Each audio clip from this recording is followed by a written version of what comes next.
Okay, a little background information on Jamal. He is been missing since April 16th, 1990. His birth date is August 12th, 1982. His age now is 26. I'm not sure when this was done. And that's basically it. The Richmond City Police Department can be notified. I will put the link in the description of this video.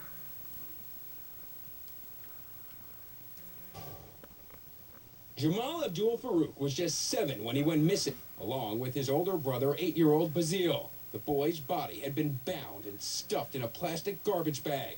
But Basile's brother, Jamal, never seen again.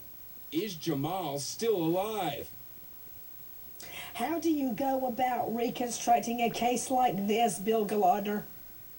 The thing to do at this point is to try to see what is left in the case folder to look at. Was there evidence that can be gone over? What's really going to break this case, Nancy, is if this creep, this monster who killed this one child and may have killed a second, if he speaks to anybody about it, is there going to be a deathbed dying declaration maybe that this creep will want to make it right? Beyond that, if he speaks to anyone else and they feel a pang of morality, maybe they'll spill their guts and find him. Okay, back to you, Alexis Weed. Do police hold out any hope in solving this? Did they use every technique? Have they re-examined the dead body for DNA? Well, Nancy, I don't know if they've re-examined the body. However, certainly they hold out hope. They're following up on these tips.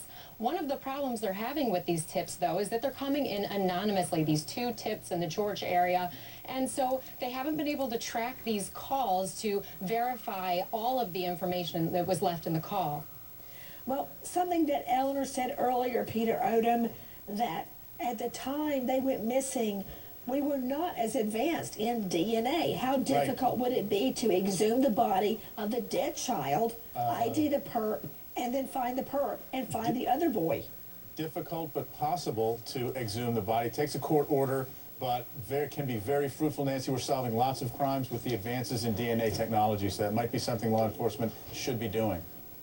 And I assume, Alexis Weed, that the focus was originally on the parents, correct? It was, and the father was under quite a bit of scrutiny in the beginning. His home was searched pursuant to warrants, and they did take a lot of evidence from the father's home. However, I should say that at this point, neither of the parents are suspects and have never been considered suspects. Jason Oceans, weigh in. We're doing the best that we can do for the family and keeping it in the limelight, if you will. And hopefully, as Mr. Galadner said, something triggers this one way or another, and we find some resolution to this matter. 2 little boys victimized. 804-780-6748. Let's stop and remember Army Colonel Brian Allgood, 46.